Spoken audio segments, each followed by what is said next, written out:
গরম, রোদের তেজে যেন আগুন ঝরছে। এপ্রিল মে মাস এলেই ভারতের বিভিন্ন রাজ্যে মানুষ হাঁসফাঁস করতে শুরু করে, কিন্তু ইদানিং গরমের তীব্রতা যেন লাগাম ছাড়া হয়ে গেছে। প্রশ্ন একটাই, ভারতে এত গরম বাড়ছে কেন? 2024 সালের এপ্রিলে দিল্লির তাপমাত্রা ছুঁয়েছে প্রায় 45 ডিগ্রি সেলসিয়াস। শুধু দিল্লি নয়, রাজস্থান, বিহার, পশ্চিমবঙ্গ, উড়িষ্যা প্রায় সর্বত্র চলছে হিটওয়েভ বা তাপ প্রবাহ। এই উষ্ণতা শুধু অস্বস্তি নয়, ভয়ানক স্বাস্থ্য ঝুঁকিও তৈরি করছে। তাপমাত্রা বাড়া শুধু একটা মৌসুমী সমস্যা নয়, এটা একটা বৈশ্বিক সংকেত। সময় থাকতে সচেতন হই, না হলে ভবিষ্যৎ প্রজন্মকে ভয়াবহ মূল্য দিতে হবে। তাহলে প্রশ্ন জাগে, এই অস্বাভাবিক গরমের মূল কারণ কি? এর প্রধান কারণ হলো জলবায়ুর পরিবর্তন।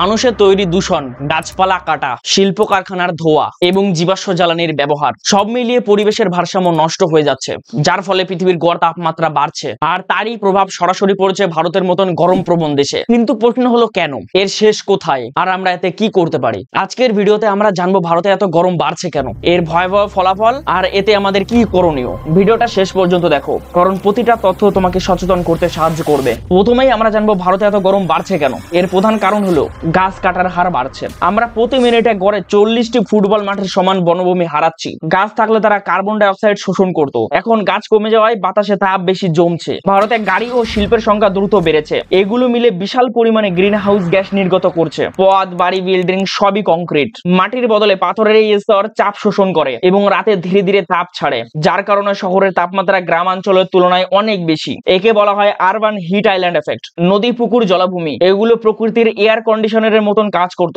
এখন সেগুলো ভরাট করে বড় বড় বিল্ডিং তৈরি করা হয়েছে। আন্তর্জাতিক পর্যায়েও উন্নত দেশগুলোর অনিয়ন্ত্রিত কার্বন নির্গমন পৃথিবীর জলবায়ুকে নষ্ট করছে, যার সরাসরি প্রভাব ভারতেও পড়ছে। যার ফলে উত্তর ভারত, পশ্চিমবঙ্গ, বিহার, রাজস্থান, মহারাষ্ট্র এইসব অঞ্চলগুলোতে তাপমাত্রা 40 থেকে 50 ডিগ্রির উপরে উঠেছে এবং ভবিষ্যতে এটি আরো বিপজ্জনক হতে চলেছে। গরম বাড়ার কিছু বাস্তব এবং ভয়ঙ্কর ফলাফল আমরা ইতিমধ্যেই দেখেছি। প্রথমতই হলো তাপ প্রবাহ বা হিট ওয়েভ। মাত্র 2024 সালেই ভারতে হিট ওয়েভের কারণে 2000-এরও বেশি মানুষের মৃত্যু হয়েছে। বিশেষ করে শিশু, বয়স্ক মানুষ আর দরিদ্র জনগোষ্ঠী সবচেয়ে বেশি ক্ষতিগ্রস্ত। নদী পুকুর শুকিয়ে যাচ্ছে, কৃষকদের সেচের জল কমছে, শহরগুলিতে জলের জন্য প্রতিদিন যুদ্ধ লেগে যাচ্ছে, জমিতে ফাটল ধরছে, চাষাবাদ ব্যর্থ হচ্ছে, চাল, গম, সবজির দাম বাড়ছে। সরাসরি প্রভাব পড়ছে মধ্যবিত্ত এবং গরিব মানুষের উপর। এবং এত গরম বাড়ার ফলে স্বাস্থ্য ঝুঁকিও বহু দেখা দিচ্ছে। Dehydration, heat stroke, sunburn, dengue, malaria, typhoid সব বাড়ছে। বিশেষজ্ঞরা বলেছেন গরমের কারণে অল্প বয়সে হার্ট অ্যাটাকের ঝুঁকিও বেড়ে যাচ্ছে।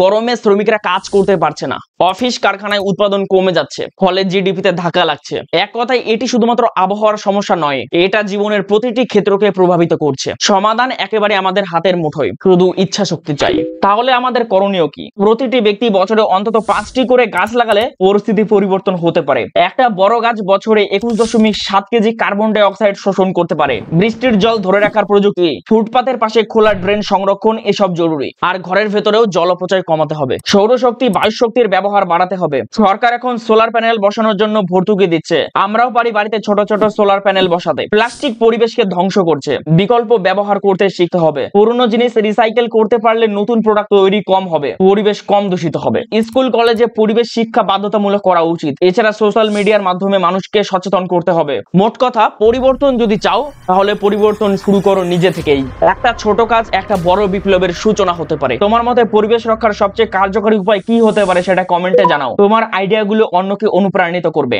ভিডিওটি ভালো লেগে থাকলে একটি লাইক দিন এবং বন্ধুদের সাথে শেয়ার করো। আর শেষে একটাই কথা বলবো, পরিবেশ বাঁচাও, ভবিষ্যৎ বাঁচাও, জীবন বাঁচাও। দেখা হবে পরের ভিডিওতে। ধন্যবাদ।